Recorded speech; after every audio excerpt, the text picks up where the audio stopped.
As balas mataram o homem, mas não liquidaram a sua obra.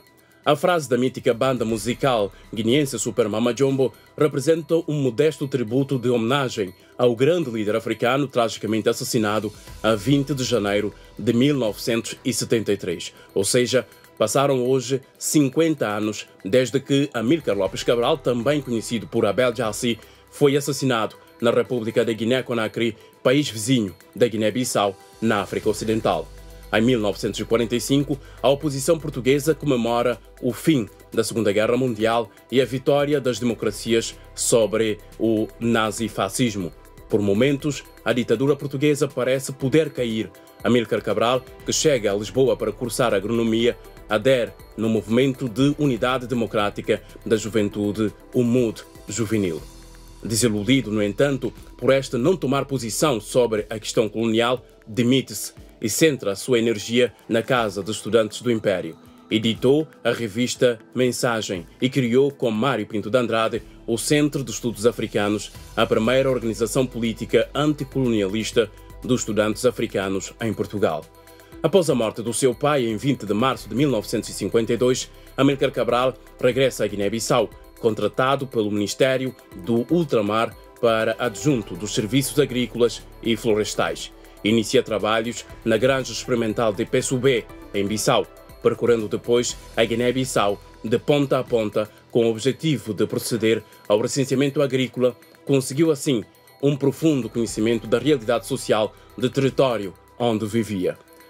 O chefe da guerra, Amílcar Cabral, conduziu os povos da Guiné-Bissau e Cabo Verde em todas as batalhas, tanto nas matas como na arena internacional. Acompanhou pessoalmente as grandes operações, traçou diretivas de combate e orientou a criação das Forças Armadas Revolucionárias do Povo. A nível político e diplomático, dirige no ano de 1964 o primeiro congresso do PAIGC em Caçacá. Em 1965, escreve as Palavras de Ordem, o mais célebre documento do PAIGC. 4 anos depois, dirige o Seminário de Quadros do Partido em Conakry. Amílcar Cabral intervém decisivamente na reunião da Havana que criou a Tricontinental e na Conferência de Khartoum, que serviu de base à preparação da célebre Conferência de Roma de 1970. Esta conferência, na qual participaram 171 organizações de 64 países, seria coroada com a audiência que o Papa Paulo VI concedeu aos líderes do MPLA, Frelimo e PAIGC. Em nome de Agostinho Neto e Marcelino dos Santos, foi Cabral quem respondeu ao Sumo Pontífice naquela que terá sido a mais estrondosa derrota diplomática do regime de Salazar e Caetano. A voz de Cabral fez-se ouvir ainda em universidades e junto de governantes de numerosos países. Em Moscovo, por ocasião das comemorações do centenário de Lenin, em Washington, perante a Comissão dos Negócios Estrangeiros do Governo, o Congresso norte-americano e nas reuniões mais importantes da Organização da União Africana. Em 1972, a voz do povo da Guiné-Bissau e Cabo Verde chega às Nações Unidas e Amílcar Cabral apresenta aí um trabalho de profunda análise e crítica ao colonialismo português. Seria, aliás, o primeiro representante de um povo em luta a usar da palavra na qualidade de observador perante o Conselho de Segurança das Nações Unidas. Nesta reunião, em Addis Abeba, Cabral convida a Assembleia Geral das Nações Unidas a enviar uma delegação às Zonas Libertadas. 2 meses depois, um grupo de diplomatas do Comitê de Descolonização da ONU visita os territórios libertados. O assassinato de Amílcar Cabral representou a vã tentativa de matar a Revolução. A ação armada reforça-se de imediato em todas as frentes. Em 24 de setembro de 1973 é proclamada a República da Guiné-Bissau. Em 3 de novembro, a Assembleia Geral das Nações Unidas reconhece a independência dos guineenses. 25 de abril de 1974, golpe militar em Portugal. 10 de setembro do mesmo ano, reconhecimento por Portugal da independência da Guiné-Bissau. 5 de julho de 1975, Cabo Verde proclama a sua independência. O pensamento e a ação de Amílcar Cabral tornaram-se o símbolo de todos os povos em luta por um futuro de paz e progresso contra toda espécie de dominação colonial e imperialista. O seu nome foi escolhido para praças e ruas, para institutos, escolas, bolsas de estudos e centros de documentação em África, na Europa, América e Ásia. A Federação Mundial de Juventude Democrática atribui-lhe a medalha da Unidade Anti-Imperialista como homenagem ao filho da Guiné e Cabo Verde que morreu para que a vida do homem se torne melhor no mundo. O Conselho Mundial da Paz criou um prémio Amílcar Cabral destinado a premiar todas as contribuições decisivas para a luta contra o colonialismo e o imperialismo.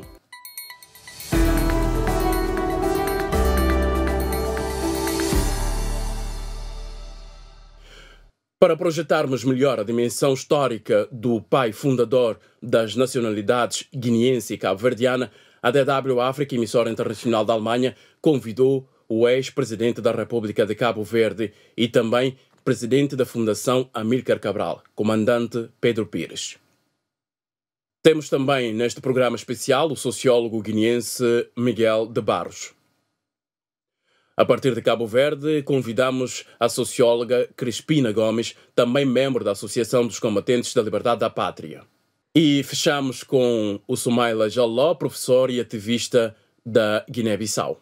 Obrigado a todos. Começo então o programa na companhia do comandante Pedro Pires, ex-presidente da República de Cabo Verde, presidente da Fundação Amílcar Cabral e também comandante da luta pela independência da Guiné e Cabo Verde. Seja muito bem-vindo. O comandante Pedro Pires foi companheiro de luta de Amílcar Cabral. A minha primeira questão é como é e quando é que conheceu Amílcar Cabral? Qual foi o vosso primeiro contacto?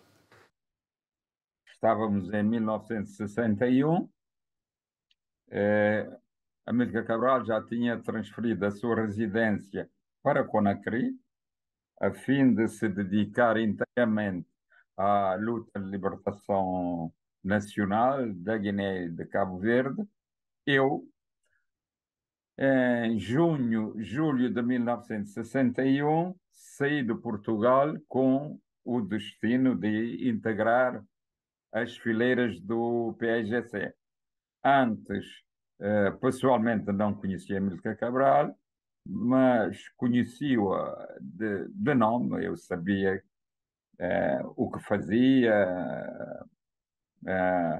o seu empenho, a sua dedicação à libertação dos nossos países. Saí com esse objetivo. O nosso encontro deu-se no Ghana, mais ou menos em setembro, outubro de 1961. A partir do Ghana, eu desloquei-me a Conakry, eu e mais um outro companheiro, o Osvaldo Lopes da Silva, deslocamos a Conakry e a partir daí passei a ser, diria, militante a tempo inteiro, combatente a tempo inteiro do PAIGC. Portanto, as nossas relações se desenvolveram e consolidaram no âmbito da minha participação no seio do PAIGC e, enfim, durante esses anos de 61 a 1973. Sr. Comandante, como era Amílcar Cabral? Um homem fácil de lidar? Como o caracterizava?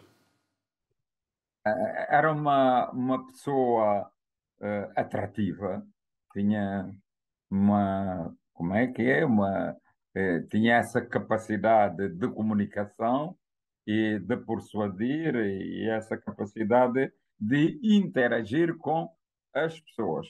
Era uma pessoa de tato fácil, era uma pessoa entusiasmada com aquilo que decidiu fazer, com o seu engajamento pela nossa independência, e era uma pessoa, além disso, com uma excelente formação e com uma grande capacidade intelectual. Ao mesmo tempo, tinha uma grande capacidade de comunicação, era capaz de transmitir conceitos complicados em linguagem simples. Portanto, a grande capacidade dele era essa capacidade de transmitir conceitos complicados em linguagem simples, tendo em conta os destinatários. Portanto, tinha uma linguagem de acordo com o nível e as capacidades dos destinatários, que eram os combatentes da liberdade, constituídos em grande medida por camponeses. De modo que essa capacidade de comunicação que fazia a diferença, mas era uma pessoa ao mesmo tempo que estava ciente do que queria e que trabalhava e insistia para que nós conseguíssemos estar à altura dos desafios que decidimos assumir. Portanto, era essa pessoa, se de um lado era trato fácil, etc., de outro lado era alguém exigente em relação aos seus companheiros que queria que se aperfeiçoassem cada vez mais. E que culminou com a libertação dos dois países. Hoje, 50 anos passados da morte da Amílcar Cabral, como recebeu na altura a notícia da sua morte? Como foi esse dia? Estava em Conakry? Não estava em Conakry, eu estava na Frente Sul, na nossa base de Candiafra.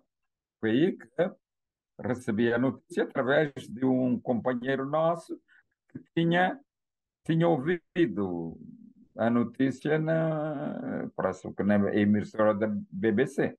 Portanto, nós estávamos a muitos quilómetros, não sei se atingia 1000 quilómetros, mas ultrapassava 500 quilómetros. E não estávamos, porque tínhamos ligação diária com o Secretariado-Geral do PAGC em Conakry, não estávamos a conseguir a ligação e à tarde, cerca de umas 5, 6 horas da tarde, eu recebi essa informação e a partir daí compreendemos a razão das dificuldades da comunicação com Conakry. E foi uma total surpresa ou, dadas as circunstâncias, era algo que se previa? Havia indícios que levassem a suspeitar um possível assassinato da Amílcar Cabral? Foi uma surpresa. Na minha mente não cabia a ideia de que alguém fosse capaz de assassinar Amílcar Cabral, que era, na verdade, quem garantia o sucesso. Era chamamos assim, o portador do nosso sucesso. Caso quiséssemos ter sucesso, tínhamos que garantir a presença, a participação dele, podia dizer, a vida dele. Não podia pensar que alguém no nosso seio pudesse fazer isso. Mas que havia sinais, sabíamos que os serviços secretos portugueses e a direção, o governador colonial e outros tinham essa intenção. Primeiro, porque já em 1972, 70, 72, tinham reconhecido que não era possível uma vitória militar na Guiné. Não sendo possível uma vitória militar, a solução teria que ser uma solução política.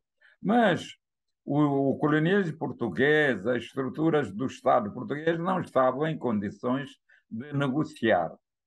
Não estavam em condições de negociar uma saída política, porque qualquer saída política poria em causa toda a sua estratégia e poria em causa a ideia do império, poria em causa a vida, a continuação do império colonial. Portanto, não estavam em condições de negociar.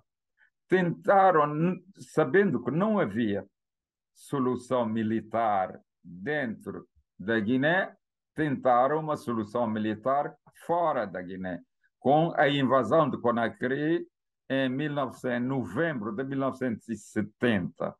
Com o falhanço da invasão de Conakry, estavam obrigados a buscar outras soluções. Na busca dessa solução é que prepararam o assassinato de Amílcar Cabral. Após a sua morte, onde é que vocês, combatentes, foram buscar força para continuar a luta? Porque a ação armada reforça-se de imediato. Ah, onde é que fomos buscar as inspirações? Está claro que nós tínhamos uma preparação política, tínhamos uma experiência de vida, tínhamos a ideia, tínhamos a ideia de que podíamos continuar e podíamos ganhar. Portanto, havia uma identificação da maioria dos combatentes do PAIGC com a luta de libertação e com a possibilidade da vitória.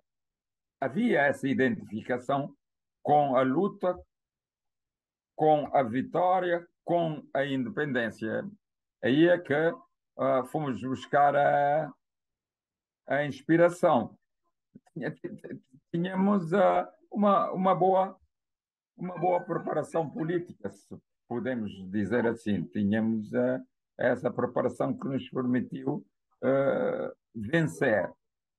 Mas nós vencemos porque tínhamos uma organização militar que permitiu isso, mas porque também a introduzimos no campo da batalha uma arma nova, que era o míssil antiaéreo, a que nós chamávamos Estrela 2.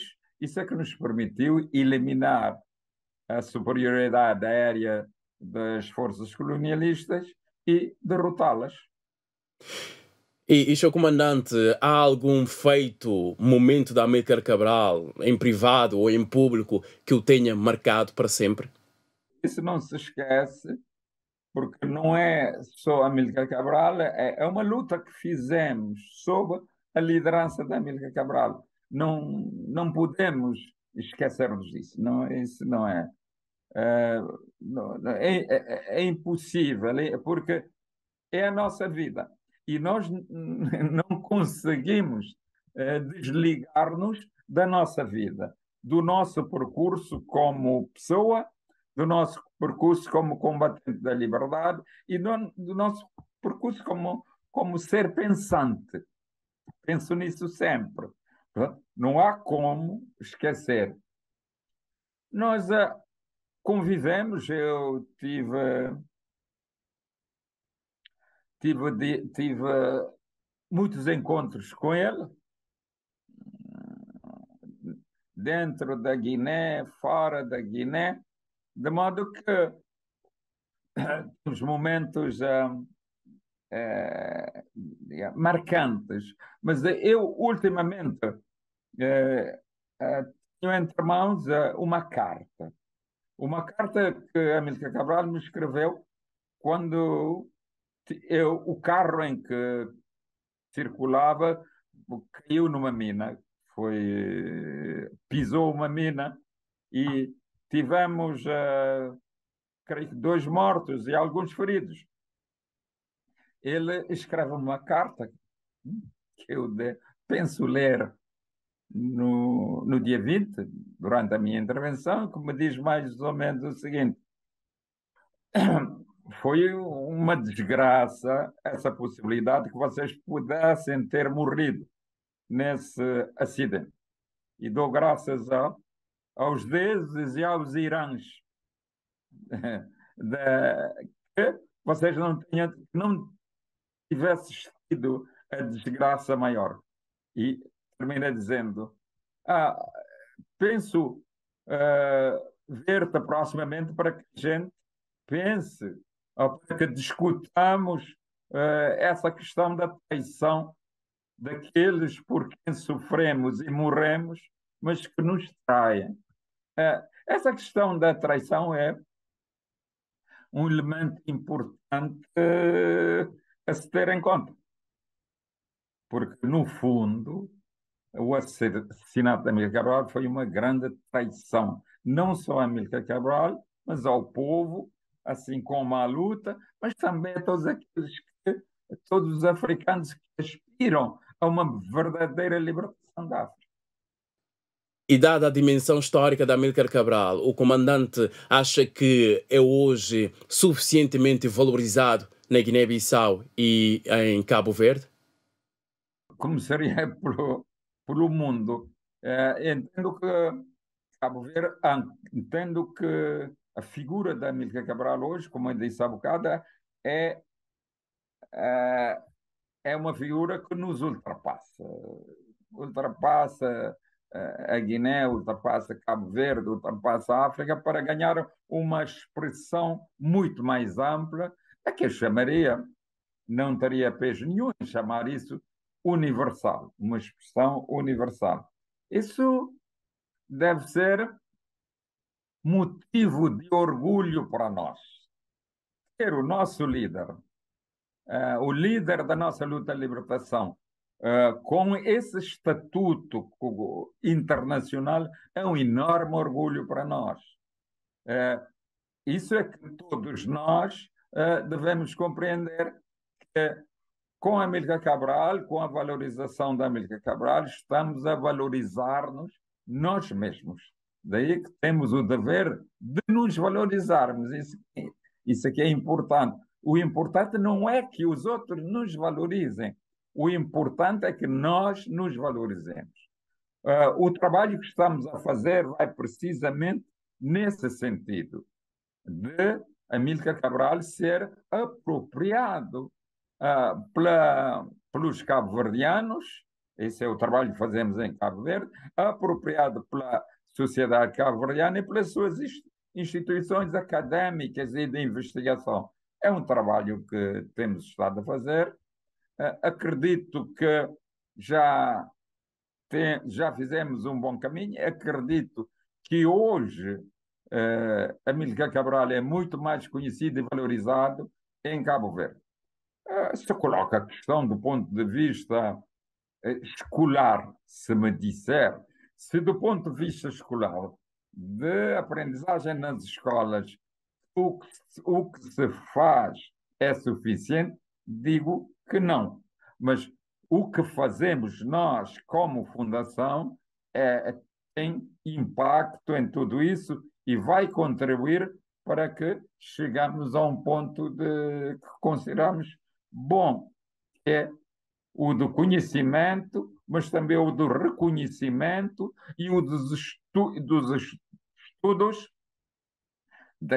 estudos da vida, da obra, mas da história e do pensamento da Amílcar Cabral. É uma luta de todos os dias. E em que pé está a candidatura dos escritos da Amílcar Cabral no programa Memória do Mundo da Unesco? A candidatura já foi entregue? Não. Tem um ritual que estamos a cumprir.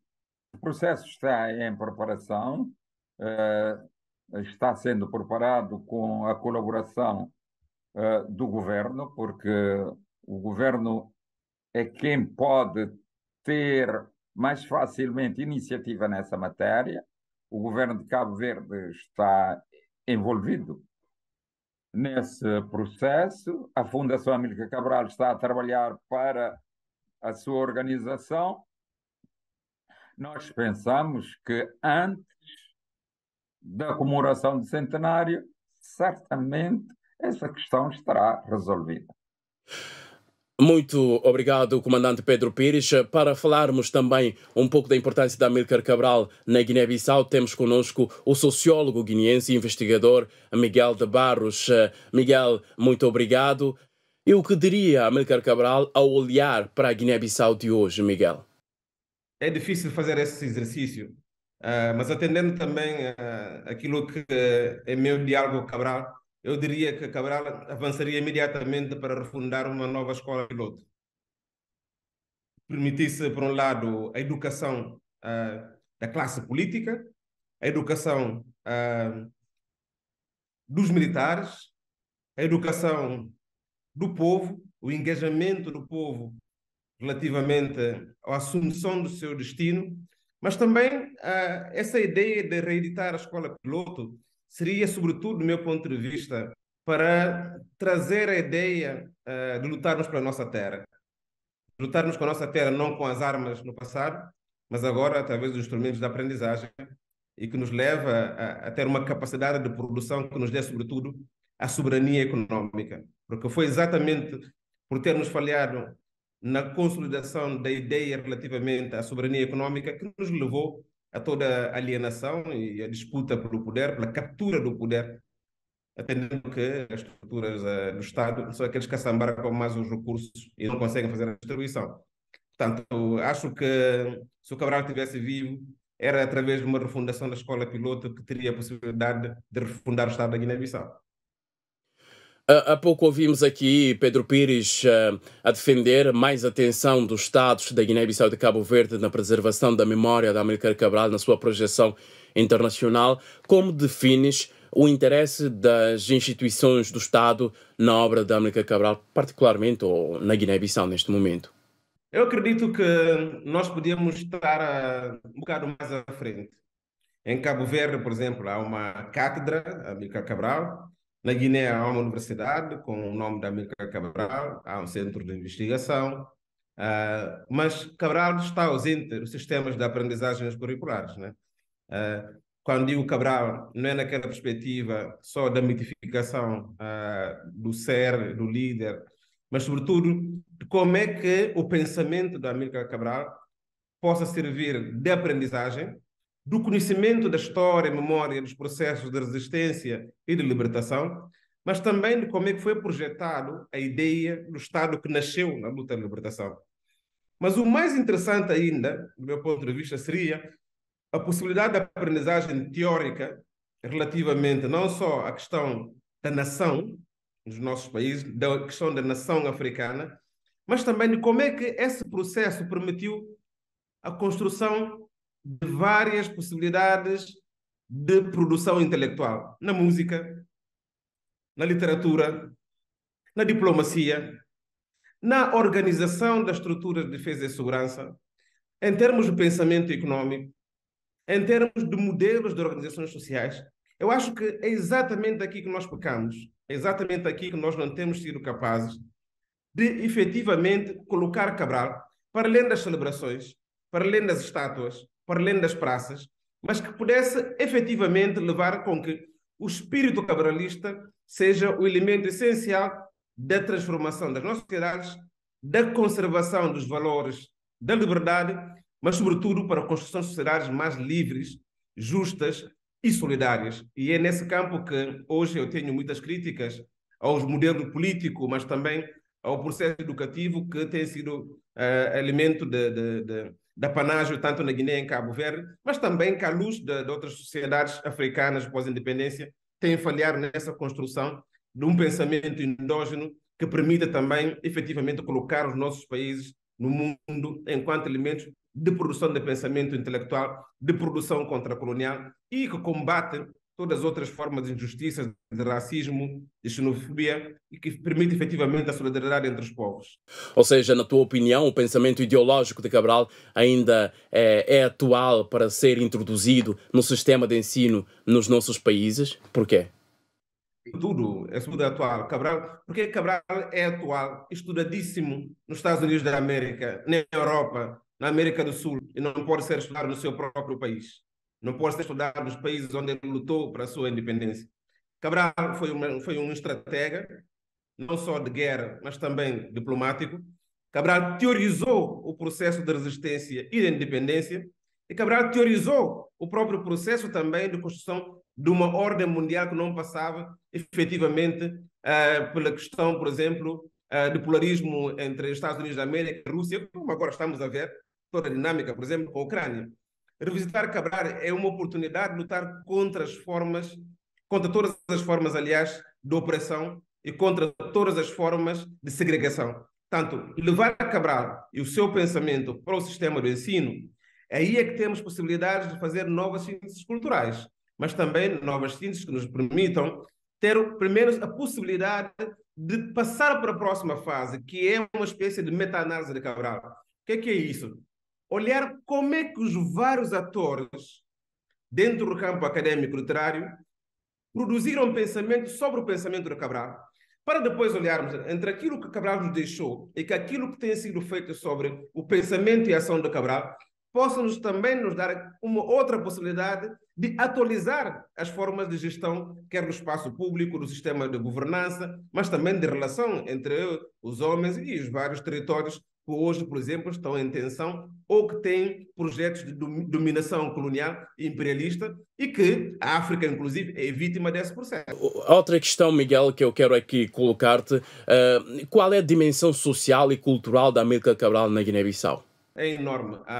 Se, do ponto de vista político e até da estruturação daquilo que é a intervenção do Estado relativamente à memorização e, ao mesmo tempo, também a promoção da figura de Cabral, é exatamente através dos movimentos sociais, das artes, sobretudo, quando vemos as artes urbanas, quando vemos, por exemplo, a música rap, quando olhamos, por exemplo, para a literatura, quando olhamos para o cinema, para o teatro, é exatamente esse processo, esse movimento cultural que nos tem dado possibilidades não só de resgatar a imagem, o legado da Amílcar Cabral, mas também a atualização daquilo que é o seu pensamento. Quando, por exemplo, os rappers fazem sample, que é aquele processo de misturar o discurso vivo de Cabral com as suas narrativas para questionar o próprio Estado, para chamar a razão do papel do Estado, isso é de uma inovação enorme, mas tem um impacto estrutural na forma como é que as novas gerações, que não conheceram o processo de luta, que não conheceram os processos de Estado enquanto partido único, que não viveram o advento, por exemplo, da liberalização política, mas que hoje trazem Cabral para variedíssimas lutas, na questão de emancipação das mulheres, na questão da luta contra o racismo, na questão da conservação e preservação do meio ambiente, na questão de economia mais criativa, mais solidária, na questão, por exemplo, geoestratégica. Portanto, esse movimento também tem permitido o próprio diálogo das diásporas negras e africanas no mundo com as suas origens e facilitando também a criação do autoestima. E é nesse campo da autoestima que Cabral acaba por ser também me emprestando agora o termo mais de rap, e que faz com que Cabral seja um ícone, que faz com que Cabral seja um mensageiro, que faz com que Cabral seja um elemento que produz esperança e mobiliza os espíritos para a luta que é necessária nos contextos de hoje. E Miguel, o que é que a nova geração diz e projeta a partir da visão da Amílcar Cabral aí na Guiné-Bissau? A nova geração tem projetado, sobretudo, a partir da intervenção do pensamento, da ação de Cabral, aquilo que é hoje a efetivação dos movimentos sociais. Podemos encontrar os movimentos sociais ao nível planetário, que não só utilizam t-shirts com o rosto de Cabral, mas trazem o simbolismo da súmbia como algo que preserva a memória da luta e que atualiza as causas para também a mobilização do presente. E quando isso acontece, inclusive para, por exemplo, descendentes de imigrantes na Europa ou na América do Norte, que não têm nenhuma ligação com os contextos dos seus antepassados, isso é uma perspectiva não só de uma identidade política, mas é uma perspectiva de um resgate de uma cosmovisão que projeta para a ação enquanto elemento de cidadania ativa plena, mas também que lhes dê a capacidade de serem reconhecidos enquanto atores e atrizes da sua própria transformação social. Isso é um elemento muito importante. Isso acho que é uma das maiores conquistas da luta de Cabral e da sua geração e que faz com que a luta de Cabral tenha deixado raízes, efetivamente, para além das estruturas políticas e formais do próprio Estado. E para fecharmos, Miguel de Barros, tem alguma sugestão de leitura, uma obra que queira aqui sugerir da Amílcar Cabral? É uma sugestão. Amanhã, o historiador guineense Peter Caribe Mendy vai lançar um livro onde ele fala do revolucionário, do panafricanista Amílcar Cabral e como é que a sua luta influenciou todo o continente e, ao mesmo tempo, se ingrando como uma das principais figuras do século XX enquanto líder revolucionário. A segunda proposta é do meu amigo Vincenzo Russo, que é italiano, que tem trabalhado muito sobre aquilo que foi a mobilização de Cabral junto ao Vaticano e também a mobilização dos intelectuais italianos na promoção da luta da libertação nacional. Então tem esse livro que fala que a resistência continua e que demonstra como é que o colonialismo português foi derrotado através da luta de libertações, tanto na Guiné-Bissau, em Angola, como em Moçambique, e destaca, acima de tudo, a figura e o papel de Cabral aqui uma fotografia de uma fotógrafa italiana que também vai estar em exposição itinerante a partir de abril deste ano em Lisboa. Em dezembro vem a Guiné-Bissau e em setembro estará em Cabo Verde. Portanto, é um livro que saiu agora, a versão portuguesa, da editora, acho que é Almedina, Edições do Levantamento,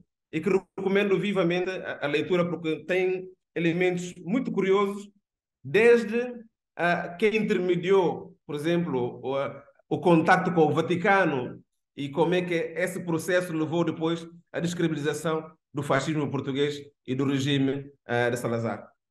Muito obrigado.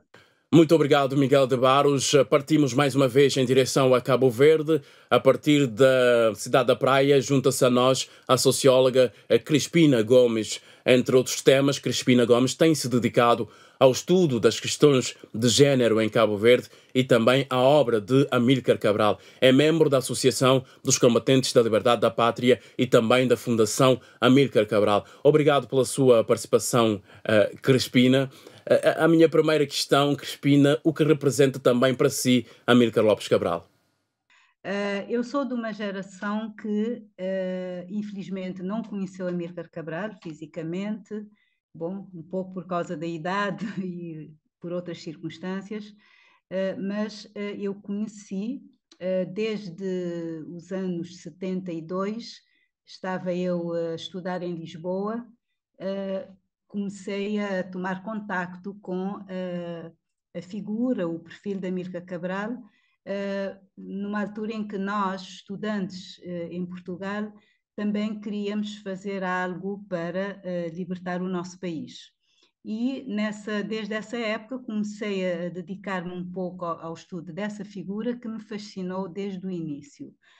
Primeiro porque eram tempos revolucionários, não é? E nós, como jovens estudantes, tínhamos muito essa tendência para esses movimentos de libertação, digamos, para a esquerda, não é? Para o pensamento de esquerda da época. E em segundo lugar, porque eu aprendi com Cabral toda a sua preocupação com as mulheres e toda aquela dedicação que ele tinha e a preocupação de querer trazer as mulheres também para o palco da luta e para se consciencializarem da sua situação de mulher, da sua situação de mulher na família, em público e das insuficiências que nós na época ainda tínhamos para conseguir ter uma participação eficiente, não é? Digamos, nos movimentos revolucionários. Então, essa sua preocupação me chamou muita atenção, principalmente porque ele, nos seus escritos, ele dizia sempre que nós tínhamos um papel duplo a fazer. Éramos colonizadas, éramos subalternizadas na família, pelos maridos, companheiros, e tínhamos que nos libertar de todas essas amarras para poder participar numa outra luta mais global, eventualmente mais importante para a época, que era libertar o nosso país. Então nós tínhamos que combater todas essas opressões para finalmente compreendermos a opressão colonial e podermos lutar. Isso me fascinou desde o início e também eu compreendi que vivendo numa colónia talvez das mais pobres de Portugal, né, Cabo Verde, não era justo que o nosso território vivesse uma situação extremamente complicada, não é? Nós éramos pouco mais que uma aldeia em 75, antes da independência, e as carências eram tantas que levava-nos a pensar, e com Cabral, que de facto não era conta do destino, não era por causa do destino. As respostas estariam em outro lugar, né? E haveria que buscar essas respostas. E sendo um líder que sempre valorizou as mulheres, como é que ele projetou essa força feminina na luta pela libertação nacional? Quem estuda Cabral, quem pesquisa minimamente tudo aquilo que ele escreveu, dá conta que, de facto, era uma das preocupações centrais dele. Ele, por exemplo, com os guerrilheiros com quem tinha conferências frequentes, ele batia sempre na tecla de que a mulher também tinha direitos, de que a mulher devia participar e devia participar mesmo em lugares de direção. Por exemplo, nas tabancas, lá nas matas da Guiné-Bissau, na direção das tabancas, havia uma norma que não se podia ignorar, que era em cada comitê de tabanca, se o comitê, por exemplo, tivesse 5 elementos, dos 5, 2 elementos tinham que ser mulheres. Isso era muito claro. Como eu costumo dizer, Cabral introduziu cotas muito antes de se começar a falar em cotas a nível internacional. Portanto, ele fazia questão que em qualquer direção houvesse sempre uma percentagem de mulheres na direção. Por exemplo, em relação puxou muito na educação, como se sabe, e quando ele escolhia estudantes ou meninas e rapazes para irem estudar, ele fazia questão que se fizesse uma discriminação positiva. Ele dizia que as meninas tinham muito mais problemas que os rapazes estavam mais disponíveis para ir à escola. Então ele fazia questão que nessa juventude ou nesses jovens que iam estudar, que houvesse sempre, que valorizassem mais, que houvesse mais mulheres a estudar, mais meninas, mais raparigas a estudar. Portanto, são coisas muito concretas, que não é só no discurso, mas era também na prática dele, de garantir, de fazer com que realmente as mulheres participassem efetivamente na luta. Ou seja, está a dizer que Cabral estava à frente do seu tempo. Sabemos que não só as mulheres eram valorizadas, como também as crianças. Eu tenho estudado alguma coisa de Cabral, mais do ponto de vista o homem, né? O homem, o Cabral, o homem de família, o pai, etc. Eu tenho muito ido por essa vertente, mas eu estou muito certa que ele era um homem avant la lettre, não é? Ele era um homem que se antecipou ao seu século e à sua época, porque ele fez coisas que só agora, por exemplo, em relação à luta das mulheres, só muito depois é que se começou a pôr em prática e a aprofundar. Cabral com as crianças, só nos países muito desenvolvidos é que dão essa importância à criança, não é? A focar nas crianças, que são o futuro. Eu não tenho uma experiência muito clara no meu país, ou então países que eu conheci na época, a dar essa importância tão grande às crianças. Cabral dava. E Cabral tinha, de facto, como uma das divisas, que as crianças eram as flores da nossa revolução e havia que investir nelas. São conceitos, são posições políticas e sociológicas, e não só, que agora dá-se direitos da criança, tudo isso, agora fala-se muito nisso, mas Cabral já disse isso há muito tempo. E para fecharmos, o que mais lhe impressiona do que conhece de Amílcar Cabral, Crespina? Para mim, eu devo dizer que é a ousadia de Cabral. Eu, quando era jovem, nos meus 20 anos, estudante, com uma cabeça ainda cheia de sonhos e sem entender ainda muito bem o mundo,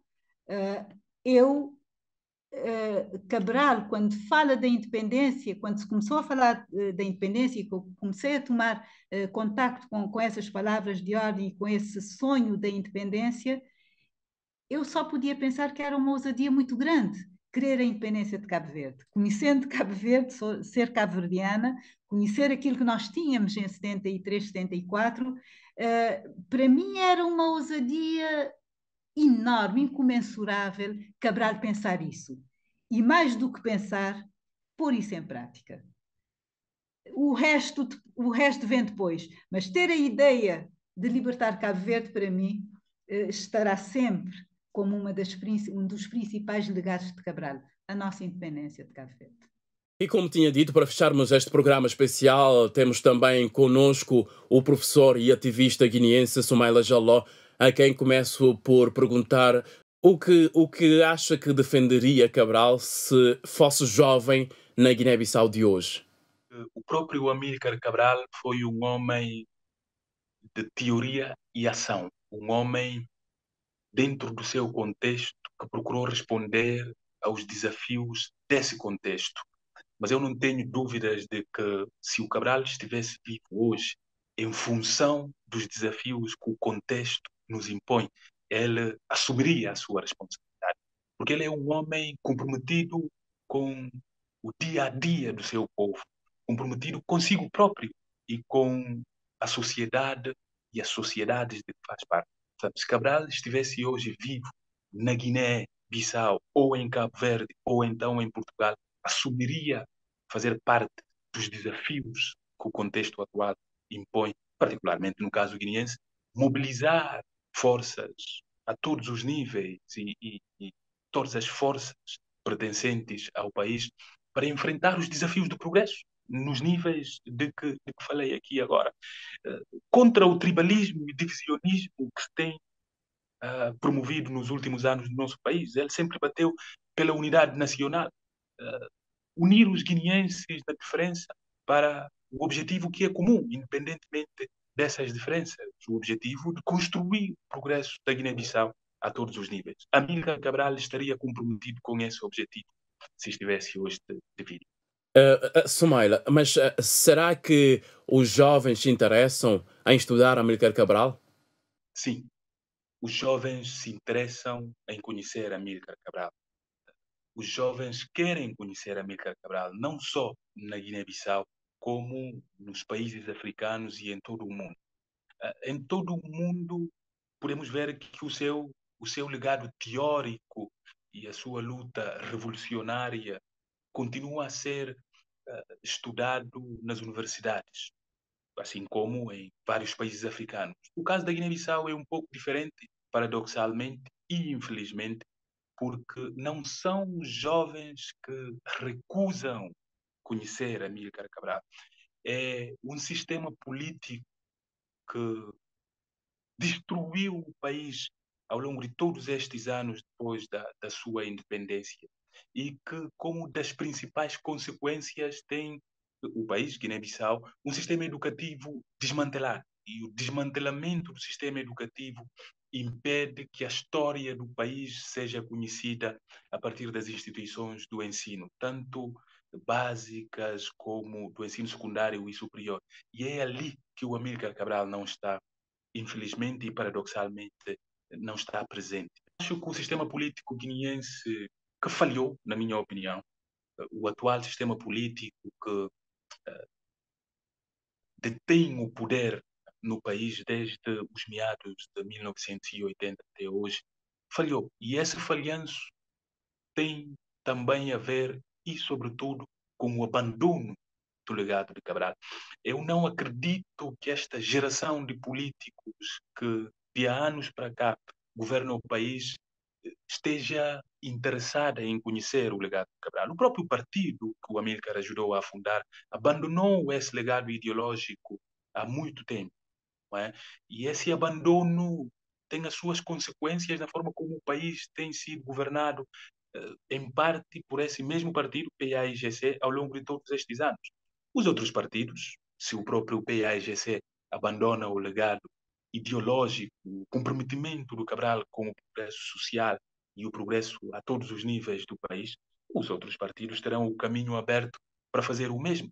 É todo o sistema político que desde depois da independência assumiu o poder no país que abandonou o legado político e ideológico de Amílcar Cabral. E isso está como consequente na forma como o país é governado hoje e no abandono em que o país se encontra, sem educação, sem saúde, sem emprego para uma população maioritariamente jovem, sem justiça social e sem caminho para o que o Cabral e os seus camaradas consideravam o programa maior, progresso integrado da Guiné-Bissau a todos os níveis. Colocamos assim um ponto final neste programa especial sobre os 50 anos do assassinato de Amílcar Lopes Cabral. Agradecemos a presença dos nossos convidados.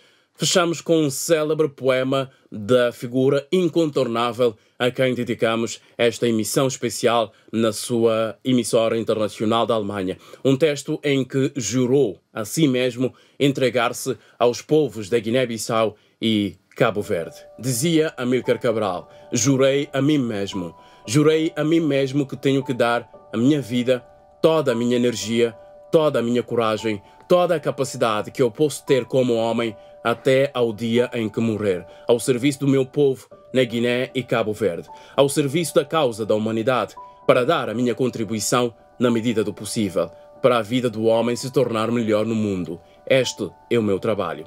Este é um trabalho feito por mim, Brahima Darami, e também Raquel Loureiro. Em nome de toda a equipa da DW África, agradecemos imenso a sua participação neste programa muito especial. Um abraço e até a próxima.